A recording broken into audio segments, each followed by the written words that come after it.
thrown out the window. Something radical in either picks and bans or in the level 1 like they managed to do in game 1 is so important to WE. The crowd want to burst out. They want to support their hometown faithfuls. Love the Janna ban here. That is a change from game 2. That was the first pick, so easily answering all the engage. So we'll not have first pick Janna for Samsung. Yeah, and I think what could be really interesting right here is who can control the Taric, because J has been so good on it. And if Rakan is down, it doesn't have as much value. The Gragas ban by Samsung is rather perplexing, but that's basically calling out a Sejuani ban. Exactly. First pick Sejuani, if not banned. That seems to be what they're fishing for. And yep, it will just be the answering ban. Jarvan, Galio, both available. Very likely to be split up, and Samsung jumping on the Galio train. But this does leave it open for Team WE to go Jarvan Taric, as long as Ben is comfortable playing around that style. Oh, we're about to find out because the Jarvan is currently being hovered and there's the Taric as well. So let's assume those two get locked in. What is the next, phase? What do we start looking at? Because the AD carry pool is still very wide and very open as well. You wonder if Samsung Galaxy gets in their heads a bit and just locks in Kog'Maw early here. It's the sort of thing that you can consider. It is, of course, the peel back comp with the Galio. Or if they get a bit more proactive, they can still return to the well for the 3rd time on the Varus. And speaking of the Kog'Maw, this will be a very early rotation Kog from WE. I am not convinced? Disappointed in the Kog'Maw pick right here, because it means they are giving Jarvan over to Ambition, whereas if they take the Jarvan, they have so many tools to pinch Ambition's champion pool with the Gragas and the Sejuani already banned. I feel like, especially since Ambition is the leader for the team, that would be such a bigger move. But with that being said, Team WE goes back to the well. Hey, they won a lot with Kog'Maw before. They really want the pick, and they're terrified of Samsung picking it away. I just don't think they would have. Ruler's been picking Varus as a priority pick the whole time. Returning to the well, but with the Galio gone, with some of the support gone, the well is looking a little bit barren compared to what was a bit more fruitful in the quarterfinals. They will still get Jarvan. They still get the Jarvan, which is kind of amusing to see, but Ambition didn't really have comfort on. It's not a big Ambition pick, so I do wonder where he will go, because there could be further jungle bans here from Team WE. Well, didn't Team WE ban Kha'Zix as well a little bit earlier?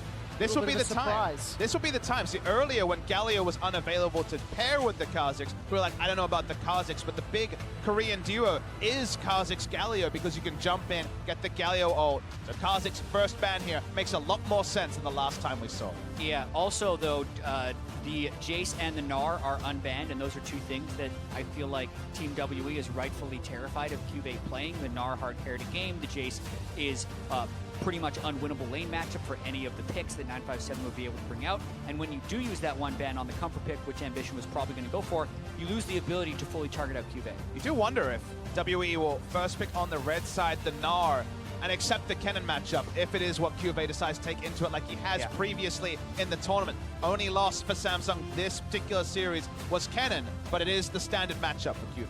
I feel like they are put into a corner where they have to. It was not 957's pick during the regular season.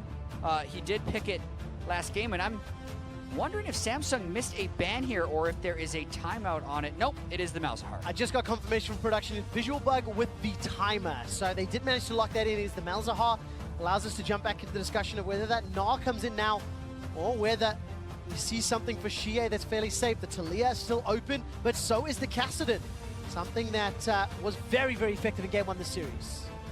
Not really expected pick into the Galio, though, and many different approaches you can take into Galio. Lucian, a famous one from moons past. They're going to look at the Talia, try to make the map play. She had a good game on Talia in the past, but the thing about Talia, the reason why she's so highly prized is push and roam, push and roam. Galio is by far the prototype of the push and roam champion, and it's likely to be the mid lane matchup. 2 games played for Xie this tournament. He's gone unkilled, Oh. and Vision has locked in Lee Sin, and there's the Gnar that we expected. This is a confidence pick. We saw the confidence pick, or at least the dice rolled yesterday, MLXG onto Lee Sin. Ambition has been playing Lee Sin as long as he has been around the game, even as a mid laner. His flex pick was Lee Sin in solo queue, so very experienced on it. And now 957 might find himself in this different kind of area where now he is actually on the pressure choice, the counter matchup, but that is not how he usually plays. And maybe, like, this draft is not what I was expecting to see from Team W whatsoever. I thought the Gnar would be something they could play. 957 had a great game on it last week against Cloud9. But if 957 is like, you know what, Kennen actually beats Gnar, and QV is a really good Kennen, I can see the logic behind it. But these are picks and choices that Team WE had available to them in the previous 3 games in the series and didn't go for. So a shift in mindset, or maybe just pure desperation by TWE in this draft phase. And of course, losing on your signature champions, your quintessential comp, maybe that's what pushes them to this angle. But I do like the synergy. Jarvan, Kennen, Tarek running forward with Talia and Cog on the back end. But man, it is going to be on a nice edge, because if they mess that up, the reply from Gnar, Lee Sin, and Galio, you can see the team compositions on your screen. And the engage that Rakan can put down, the instantaneous engage. Yeah, you can lock up with the Rakan, and that often can beat the speed of the Tarek ultimate, especially with that as a delivery system for Galio. It's not quite Jarvan Galio, but it's still a pretty good combo. We'll find out whether or not Team WE can force another game, can get silver scrapes on that world stream one more time. Because if they do not, they will be eliminated at the semi-final stage. Team WE have got everything to prove, because this team composition and playstyle and flavor is not something that we would have expected or anticipated. But when your back is against the wall, you've got no more room left to wiggle with. That's obviously where you can pull out those surprises. This jungle pull targeted Ambition's Lee Sin is a fun one. Has not been played in a long time by Ambition. But I'm expecting him to be very proactive here. Proactive options for Samsung in every lane. Even though Kennen does answer very well in the laning phase to the Gnar, no reason that Lee Sin can't make a visit there, blow the flash on Kennen, just like we saw QV face in game 1. So a lot of playmaking open to Ambition. That tends to go one of 2 ways. It's not usually in the middle. Either really works out or it really does not. Yeah, and even looking at some of the regional stats distributed at the World Championship so far, like the LCK teams have many more resources devoted to their top laners than any other region. And that could be mainly just due to the strength of the players up there. QV is a very good top laner. Longzhu came in playing around Khan. Huni as well is a player who can excel in that style. But that is what they are fully trending towards, especially with this team composition. You have the bot lane for Samsung, who are bringing a lot of engage, and then you have the Galio, who I'm actually expecting to cheat top lane more than cheat bottom lane as far as where the early roams and the early pressure is going to be. Because if QV gets so far ahead of 957 and starts creating that pressure, that prevents Team WE from being able to make good initiations happen. A little bit of adjustment in the normal summoner spells. You'll notice that Rakan has taken Exhaust to try to answer the AP Kennen in particular when he comes into a team fight. So it isn't heal barrier bot side, which can mean that trading patterns that we're used to, where you have 2 defensive summoners on both the bot laners, can be a little bit different. And of course, Ambition's always going to have the ability to kick him back once those team fights play out. We'll keep an eye on how effective it works out. Double relic shields for Mystic and Ben. Doran's shield, obviously, for Ruler's Varus. A little bit of a change from what we saw in the previous game. And now these 2 lane matchups, you can already see Mystic and Ben playing more defensive, playing more on the back foot, as the threat of this Varus Rakan is moving forward. Yeah, it's a tough early laning phase for Ben and Mystic. They're going to have to withstand a lot of pressure early on. I mean, just the quick engage as well as the early level 2 is going to keep them shoved in. And then if Crown opts to roam bottom, that dive threat of Galio, Lee Sin, even before 6 is still pretty scary. Terrified of the double entrance. Pop up from Core JJ, knock down, knock up from Crown. Oh, the combination is terrifying. Ambition, we'll pretend we didn't see that one. You're up 2-1 in the semifinals. He's getting his eye in, guys. Getting an eye, that's it, that's it. It's got to lock in on Lee Sin like they've locked in on Team WE. But what I want to see from Team WE, if they want to make sure that they stay at the World Championship, is they can't be scared of what Samsung is going to do. They have to be making their own plays. Already, though, Core JJ's roamed after the early level 2. They're going for it. All right, that's a flash taunt coming in from Crown. Flash away from Xie. He dodges the Sonic Wave, but Samsung are not yet done. Flash forward, flash in. That's a 2-man knockup. Xie and Condi are in trouble. Condi's getting good damage down onto Ambition. The Resonating Strike connects. Winds of War tags. First blood picked up by Core JJ. Now Condi's forced to back out, and Samsung threw everything in the kitchen sink, but they got first blood. And I love the fact that they saw double Relic Shield bot lane. We saw Mystic and Ben giving so much space, always moving back, giving so much respect to the bot lane. They said, why don't we rotate our engaged support through the mid, joined Lee Sin, whose gank pressure with Jia naturally tending towards the top side would have been minimal, and just cement a really clean first blood for Samsung. Yeah, Crown just gets the taunt. They know it's a heal to Leah. He blocks behind him. That flash might have been Xie dying early, but this is one of those cases where Xie would have loved to have been able to path up. Probably should have actually pathed into the river so Cannon could have came to help, because CoreJJ makes a super smart play and breaking the blast cone, where Ambition does what he couldn't do to the Scuttle Crab, lands the final Q on Xie and gets the kill. Gentlemen, correlation or causation, I let you decide. The team that secured first blood went on to win the game in all 3 previous games this series. Let's see whether or not that remains true. Correlation. Good knock-up onto Ben as CoreJJ finds that grand entrance. And Mystic and Ben, they at least push back that wave, but a few minutes of reprieve while CoreJJ was not in lane. And usually, when you see a support pick up first blood in a roam like that, you wince a little bit, you say, okay, cool, would have gone better elsewhere. Remember, we still are in a game like this in an Ardent Sensor arms race, and being able to pick up the very early Nomad's medallion, even if it's an extended laning phase, is going to be so much more income to the Rakan, and that's going to be a nice and early Ardent Sensor. Yeah, I mean, we talked about strategy games and the economy match.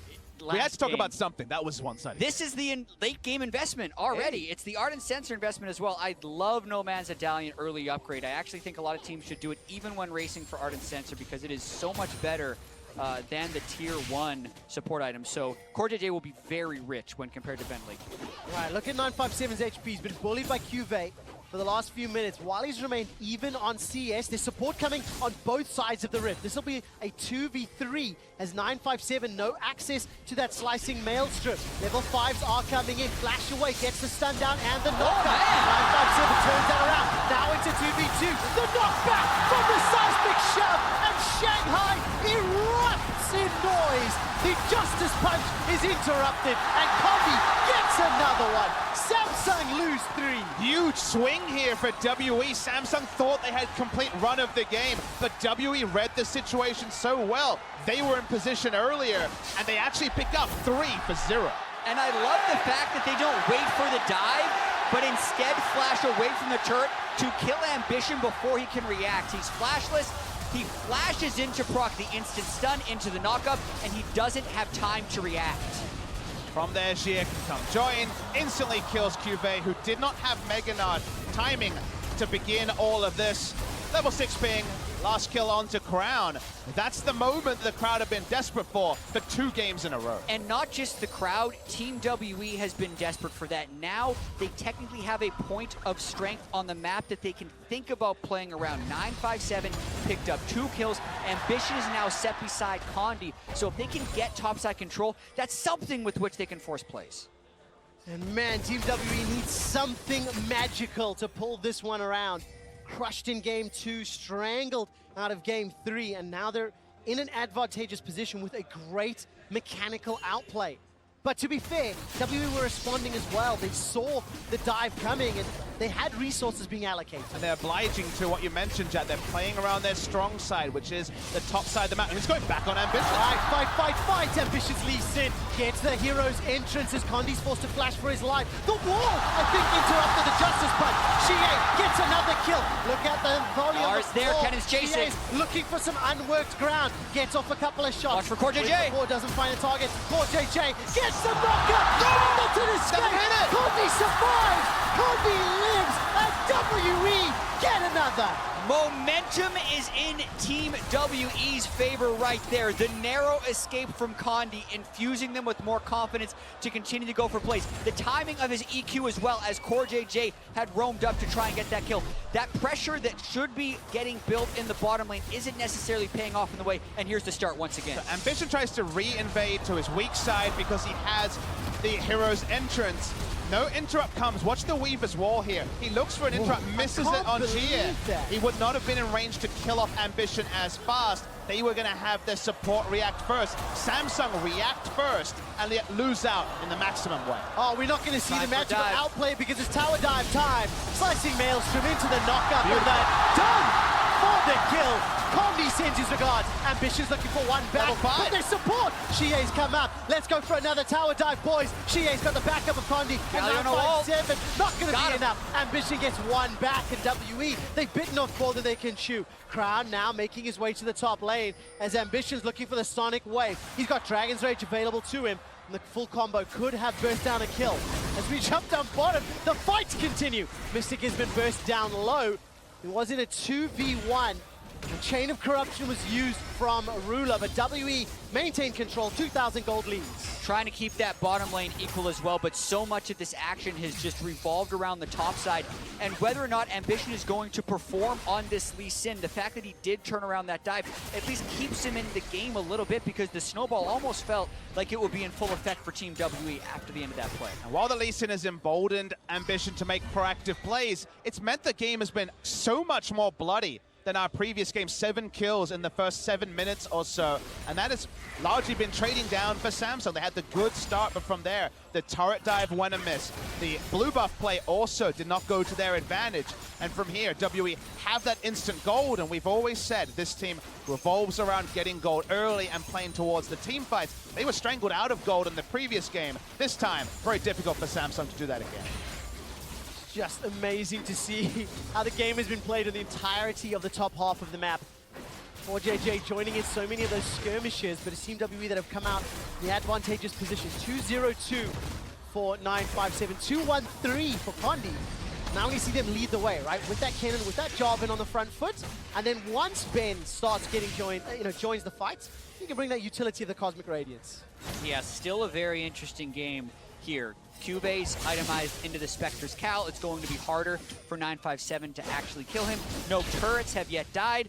Currently, though, pretty strong, obviously, on the cannon. That's why he picked into this matchup, but Team WE still has to continue executing these plays if they want to win this one. Yeah, Cannon to Nara is a good matchup. 2-0-2 Cannon into 0-2 Nara is a pretty fantastic matchup, so can only go into the Spectre's Cowl and farm max range from Q. Means that WE can do whatever they want topside. That's going to be surrendered by Samsung Galaxy, but Samsung on the bot side trying to get something. All right, Cosmic Radiance has been thrown down by Ben. This will keep him alive, but how much longer is the question? Flash comes up from Mystic. Torch Flash comes down from Crown, and Ruler will secure the kill, but it's at the cost of Ambition and maybe an Infernal Drake. At this point in time, we've equaled the number of kills of the previous 39 minutes. Yeah, that was not Ambition's best look. No. Right there. And for as organized as Samsung looked in Game 3, that was complete disorganization. Ambition stayed on Infernal Drake.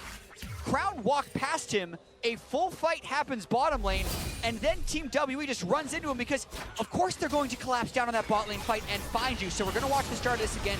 Ben and Mystic definitely getting aggressive, and Samsung do pull off the fight. Yeah, Ambition could have pulled off Drake at any point during this. Just Get off Drake. Get a second kill, kill Ben. But Ambition stays too long, doesn't even try to rush it down, knew he couldn't, and gets dunked by Condi. So a kill against the run of play after Samsung had prepped the bot lane play so cleanly. And it completely wastes the Galio pressure because they get one kill, but they still lose their jungler, they still lose the Infernal Drake, and they also didn't get any turret damage. So Team W is going to be very happy with the outcome of that entire play. Chaos is so exciting as now Ben and Mystic are shoving this wave down. Teleport is available for 957. It is also for QV and Crown as I'm looking at the summoner spells. First item pickup starting to trickle in, gentlemen. The Ardent Sense is completed for Ben already. Of course, he didn't go for that tier 2 upgrade. The Art's obviously going to speed it up. Yeah. But now we need to see whether or not WE can control the Chaos, because it has felt fast and loose. And sometimes that can trip you up just as much as you can catch your opponent off guard. Yeah, and it's for Team WE getting the counter ganks when the Galio does go in, but also being able to force their own fights. The Jarvan Taric looks so good when ahead and really poor from behind. So the fact that they are ahead in this game and can then also jump in with the cannon gives them a lot of tools to work with. It was so close to Rage Blade and then inevitably a Hurricane, Cosmic Radiance, the item time is coming at the right time. We saw Ambition playing around bot side because they are in an Ardent Sense of deficit, so natural trades will likely go the way of WE with all the sustain coming through from that item. Condi rotates around the mid side as well. They want to find time for Rakan to back. He does so now to pick up the Ardent Sensor. They now are outnumbered. And it's still insanely hard for Team WE to pressure Galio whatsoever. Crown's got that adaptive helm, so that's why they're trying to go elsewhere. Talia's here, Terror called up, they might want to go. All right, Seismic Shove didn't find any targets, but the Cosmic Radiance and Teleport was blown. 957 with the instant teleport down. Now where's the engage? Core JJ can look for the flash. Oh, he's the dash, the quickness, the 3-man knockup into the hero's entrance. Look at the knockup and the damage down. 957 though with the slicing maelstrom is doing what he can to turn it around. It's too little, it's too late, and he's down. Crown gets another. Ruler got the first, and Ben will get hyper killed by Cube's Gnar. All the threats separated there for WE. They could not consolidate their power. Cosmic Radiance used early for a dive. Samsung were already going to move backside because they didn't have Rakan there. They knew they were outnumbered. The re-engage from Samsung, though, was sick. And Core JJ has played so well this series on his Taric play, but also in finding that initiation. Avoiding the first initiation by Team WE, so critical. And then, as you mentioned, the beautiful turn with the Rakan and Galio. It's exactly what Samsung needed to get back in this game. I see the replay coming here. Ambition lying in wait. Wants to try to negate the Ardent Sensor, and this was already with the recall. Rakan's not here. You see the ult. Ambition's not going to actually take the Q in. He knows about the outnumbered. Means the cannon teleport doesn't lead to anything just yet. But wait for the turn from Core JJ when the teleport comes in. Yeah, and we see this beautiful move by Core JJ. Crown as well teleports in so he can be in range for the wombo combo, still gets the knockup, and then Gnar is there at the right time. I mean, Condi has everything up, but he's stuck just fending with Ambition topside. With Gia, they chase onto Ben. The kill there as well. 3 kills earlier was a big moment for WE. 3 clean kills here for Samsung. Big for them too. And as much as we compliment Samsung and Core JJ for making that play, we have to criticize Team WE for their indecisiveness. If they're going to use the Taric ultimate that early and not dive, you must back away from the turret. And also, if you're not going to complete the dive, don't even complete 957's teleport in the first place and disengage. But they failed on both of those accounts, and they allowed Samsung to then make that big play. And that's the equalizer. Even more than the equalizer, Samsung take the lead in the gold. Gonna steal away this blue sentinel. They got themselves that bottom tower. And of course, they're gonna continue applying pressure. Rageblade completed now for both AD carries. And what was looking like such an exciting start for Team WE has now reset the state of the game and set us up for actually even more exciting team fights as we look at this mid-game phase. Yeah, and Adaptive Helm is so insanely efficient against this team composition. Not only is it negating the magic damage from Kog'Maw, Talia and Kennen as well, both magic damage dealers who deal very similar types of damage, so the reduction there, beautiful. Also got to point out, Warrior from Condi, trying to counter that Adaptive Helm a little bit and still be a damage threat, but Talia Wall can't find its mark. For a bit of playmaking there, doesn't find anyone, so just will be instantly cancelled from the Talia. I feel like there will be a point when you have Adaptive Helm, get the first damage item, maybe even just the Frozen Mallet for Gnar. And I think standing trades will likely go the way of the Gnar as the laning phase goes on. So the early phase certainly very hairy one for the Gnar, but it gets better, especially with the magic resist already complete. Yeah, there was a little bit of help from Condi, using that Unraveled Earth to try and wave clear as best as he can, but Ruler got a bunch of auto attacks down. Already starting to hammer away, got the support of the rest of Samsung and Ambitions on the Rift Herald. He's actually spotted, I believe, by the control ward, certainly pathing towards Rift Herald, so Condi's here. Now try and steal. I don't know if he will be able to. He's going to get picked up. Very good channel there on the flag and drag from Condi, setting ourselves up for another fight, but the buff was picked up by Ambition. Yeah, Samsung got the objective, so no need to keep fighting. They will just move away from there. It seems like Crown's on a recall as well. WE does have some pressure they can play around right now, though. They're going to get the push in the mid lane, and they can move down for the Cloud Drake if they want to, knowing that the recalls have happened, but instead they're opting to try and get topside control. Yeah, traditional WE would look for the turrets, look for the instant goal, get closer the 2 items onto Mystic, so the deprioritization of Drake, they've shown the entire tournament continues, and Cube once again seems aware of this. Temporarily flashless. Oh, nice sidestep on that Seismic Shove, so didn't get caught out. Tower will take some good damage, will likely fall here. Now we start looking at Mystic. Currently on about 1,000 gold, will jump up a couple hundred after this tower push. And how much stock do you put in Mystic's Kog'Maw? He's 6-1 at Worlds. It's the Team WE carry the tip of the spear in many of their games. And he's going to get called upon again as we head past the 20-minute mark very, very shortly. He's been real good on it. It's also a fairly difficult situation for him to succeed in with the Recombo coming in with the heroic entrance onto all of the different tools Samsung can throw in for the dive. So, as we mentioned in the draft phase, just an insane prioritization on it, picking it that early when Ruler didn't even really show that much interest in picking it. But there's also the fact he's behind in the game, right? He has the Rage Blade, so when he hits his items, he will be a threat. He's just not there yet. The Cosmic Radiance usage, is it going to be on the frontline divers or is it going to be saved? Try to help the Kog'Maw get through that part, I don't know. Is getting the note here about the jungle proximity. She are going to be very close to his jungle for the most of this game, trying to look for those plays, and certainly was invited to after that big play topside. As Ambition actually lets the Rift Herald visit the Raptor camp for once. Yeah, there's a chance that that was a potential trinket usage fail, but they're also getting really good usage out of it. Strategically, it pushes them back mid lane and opens up room for the Cloud Drake. So we'll give that one a good grade. Nicely done. Well done, Ambition. Samsung Galaxy pick up their first dragon of this particular game. They're up to, a few hundred gold. And we're even on towers. Okay, we're opening up the map now. 4 towers down, a dragon apiece, even on kills, even on gold. And it's starting to feel like vision is going to become more and more important.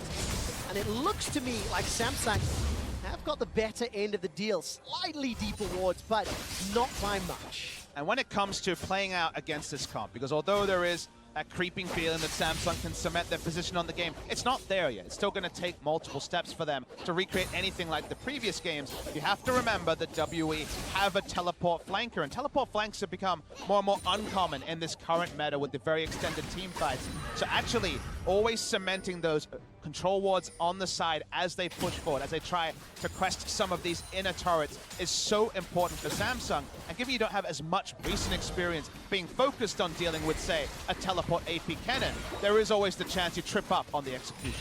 And as far as flanks are concerned, though, 957 doesn't have any. The vision in the river is just completely controlled by Samsung. The best flank board was just cleared, we saw on screen, by Core JJ with that last sweeper. So also getting stuff from inside the Baron Pit, like, Team WE's flying blind right now. They couldn't get a split push advantage off of 957's early kills on a cannon, and now they're stuck playing defense. Yeah, and the observers, of course, just highlighting the other vision from Team WE and the difficulties that they're currently facing at this stage of the game. Samsung are just using that vision to steal away objectives. They've got another blue buff under their control. Team WE, I guess they're going to be okay being even. Remember, they've got this team comp that wants to be playing forward. We've seen the Taric, when ahead and playing aggressive, is completely different to Taric playing defensive, trying to use that Cosmic Radiance when you can't time it as effectively. And a playstyle like this, where you play the map so aggressively, can be undone by the perfect teleport flank.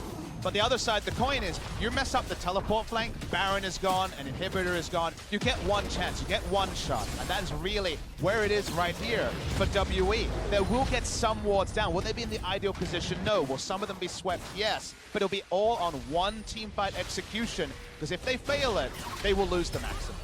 One opportunity to go. That's what Team WE are looking for. Black Cleaver to go with the Warrior, along with Condi. So he's going to get killed like a piece of paper once he jumps into these team fights. But if he gets the Cataclysm down, if he sets it up and locks Ruler in, when Ruler doesn't have Flash, that could be the game-changing moment. Wants to kill Ruler. They want, if they can get a flank, right? It's all about, like, where's that one ward that can get into a deep spot? They have one of them right now. And if they can get the Flash burned on the first ultimate, then the second ultimate can catch them. But like, Team WE is in a really difficult spot, as we mentioned, with the potential elimination from Worlds after one missed move. And then also the fact that they missed the move down in the bottom lane, which can add to the hesitation in this game. And this feels like this series has been a lot of wombo combo comps from WE. A lot of Jarvan X, Jarvan Cannon in this game. They've had other Jarvan duos. You completely understand how they can play, but the reliability of those comps starts to go away as they want to pick here. They do indeed. It's going to at least get the Galio ultimate. That's a small victory. His Crown uses that Justice Punch defensively. So it's a small win in favor of WE. All right, Galio ult is down. Team WE has Taric. They can't win the split push against the Gnar because Kennen can no longer kill that Gnar. This is where they have to get really aggressive. I would like to see Team WE actually force around Baron now that the Scuttle Crab is dead. One of those things where, will it be a clean Baron? No, but will forcing around Baron now, will it be the best timing with the Hero's entrance up, perhaps, as QV and 957 a lot more even. They're looking to actually kill QV. All right, threaded volley, not going to find any shots. A little hop over the minions. QV is just taking 957 and Shie on a run through the rift. Summoner heal was used as well, so not going to find their targets. And just to go back to setting up for Baron, setting up for a fight, Mystic's got himself a Hurricane, so the 2-item spike is fully activated. Yeah, they also lost the heal from Shie because he was trying to chase after Cubase, so that is not the confident type of decisive play you would want to see out of Team WE when they have so many of these initiation tools, and now they're trying to regain Baron control, but the bottom lane is falling off. Teleport. Maybe this is it. We're gonna find out. Slicing Maelstrom is available for 957. The flash engage coming down from Condi. Instant kick away from 957. And not a single flash blown on the side of Samsung Galaxy. Yeah, Hero's entrance also coming back up, but now they've run themselves out of options. Gnar split push is there, teleport is down, Team W got nothing for that. Yeah, the vision toggle didn't show up, but the Q from Ambition would have hit Cannon if he went in a straight line, had to back away. Dodge it, wasn't there fast enough. Gnar gets a free turret here. They lose some control wards on Baron, but they get the big objective to Samsung Galaxy. Man, it's now 4 towers to 2. It's a 2,000 gold lead. The 2-item power spikes for pretty much everybody is in place, but Samsung Galaxy are using the vision and their ability to play the map significantly better. They've started Baron. And it's going to be incredibly difficult for Team W to stop this. Condi is flashed, they have no vision inside. He could go for a steal though, that's up in the air if Samsung stays on this. Condi's done it before, but look at the flash taunt interrupted, secured by Ruler. Samsung peel away. Now Team WE trying to find the fight if they can. Crown is down. 957 flashes forward. Brutal belts to go in. Won't find a big stun though, and the rest of WE cannot close the distance. 957 cover too many screens. Flash for flash, and the Weaver's Wall will slow down Cube. I think he's going to have Hop available fairly soon. Going back and forth on the autos. Mega Nar's about to pop, but he crunches down over the wall. WE get a kill, but they lose Baron. And Samsung is so good at this 4-1 split push game that forces the other team into decision making. After all of these events, they get the vision control on this, and yes, Condi could steal. They see the standard, and Crown knows when he can get the taunt off. The Verisol hits at the same time. There is no chance for Condi to get inside that pit. And it was necessary because Ambition did miss the smite. Didn't matter because his team had done the right move, interrupted the enemy smite, so Ruler able to pick it up from there. Crown gives up his life, but maybe didn't need to go so aggressive, but I guess there was no way out when he went to interrupt with the AoE taunt. They get out 4 members with the Baron. Still a success for Samsung Galaxy. Where does it leave us in the state of the game? Samsung, we're already winning the map play. We're already running circles around Team WE. And now they've got Baron-empowered minions to do it even more. I mean, Cuvée almost having the audacity to threaten some sort of Mega Gnar engage towards the end. He's just playing so confidently on this Gnar, he can take over even further. Yeah, the split push is a cyclical thing that comes up in the meta sometimes when we're thinking about how the game actually develops. I feel like the Worlds patch has been super interesting in that way. We started off with all this like hard Righteous Glory engage, tank line, super late game team fights. Then we saw a lot of early game tempo start to be the name of the game with the Caitlyn. That also adapted with people getting better at neutralizing those laning phases because it became a bit of a lane push meta. But if you want a 5v5 team fight, the team that can consistently stifle your engage by keeping split push pressure can stop the team fighting teams. What was pushing it out of the meta, in my opinion, was the prevalence of like Righteous Glory engaged tanks. So it is interesting how there's no Righteous Glory tanks on this Team WE team, but also that they're just not as practiced of needing to play against this. This used to be an incredibly common style to play against. Samsung clearly super practiced at it, and now both SKT and SumSam may be on their way to the World Finals, mastering this way of playing the game. Yeah, especially when Shie is unable to lock anybody in or find that seismic shove. They can't counter the playstyle, and individually right now, they are not finding the fights or the opportunities. And on the world stage, at the semifinals, the pressure is so high. You say the way a team plays between scrims and stage is different. It changes to the semifinals as well, and 4-1 split push forces you into decision making, and if you have any level of hesitation or passivity against it, you lose. And Samsung are the ones making the crisp and clear decisions. And they're pulling them off near flawlessly. 28 minutes, they've used that Baron to already break open the middle inhibitor. Bottom lane is being shoved in by Crown. He's going to be in range for the Heroes entrance. Team W are on their last legs, their last opportunities to team fight their way out of this trouble.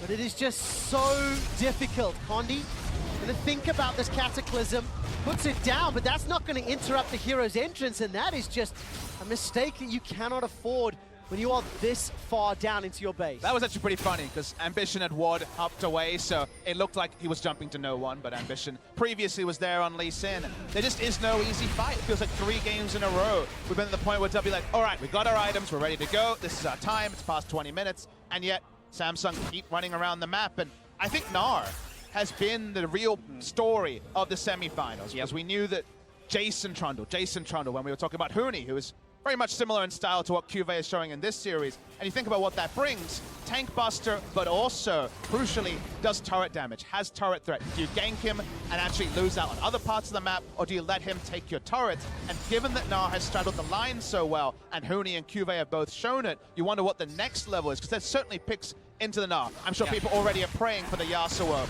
in the World Final. Who knows what could happen, but there's so much inching forward. We started with Cho'Gath Maokai. We've had the true carries. Now we're getting the hybrids between the two, and we still don't know where this hype train ends.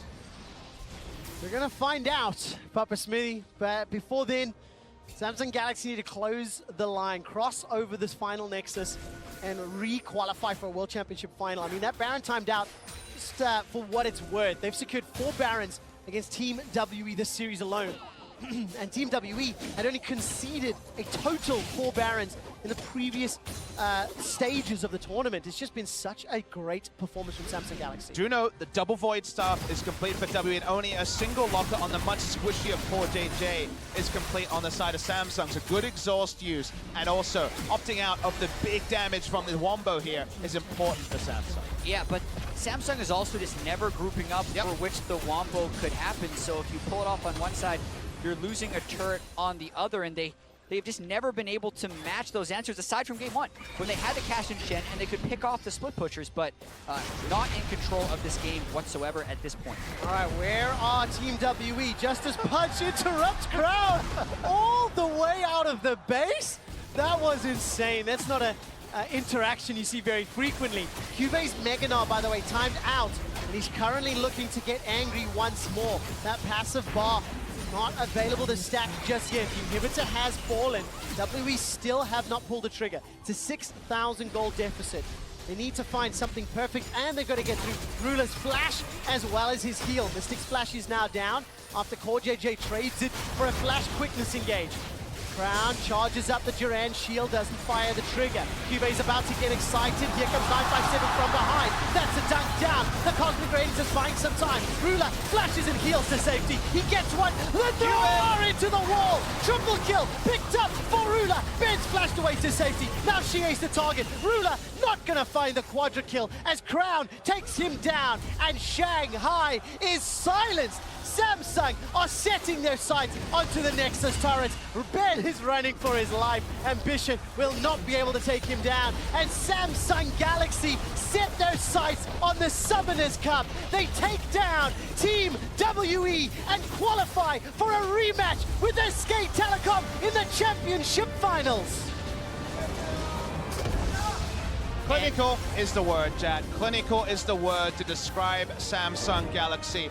After the game 1 missteps from level 1, from there they were able to play methodical. From there they denied all the Wombo engage that WE kept opting into. They do book that rematch with SK Telecom T1. Same roster expected to start, as we have not seen Haru outside of a single game. But kind of the amusing thing for me to take away is that we come into a world final with SK Telecom, and yet the cold, calculating, adaptive team is not SK Telecom. It's Samsung Galaxy. Yeah, you ask me who played better during the bracket stage of this tournament between SKT and Samsung, and I think the answer is Samsung as far as the way they clinically destroy their opponents. You can talk about strength of schedule. There will be tons of analysis done figuring out who will be favored between SKT and Samsung, but this team has adapted so well, and they do it in such a destructively slow way. It feels bad for the enemy team, but you saw what happened when Team WE made the decision and tried to engage on Samsung. they got eliminated from Worlds. Strength of schedule and their rookie tendencies last year were valid criticisms. This year, Longzhu into Team WE was a robust schedule for them to have to bust through. The tournament favorites and Team WE in form finally 5 years after their last appearance at Worlds. Those same queries, the extra experience for Core JJ, who role swapped into support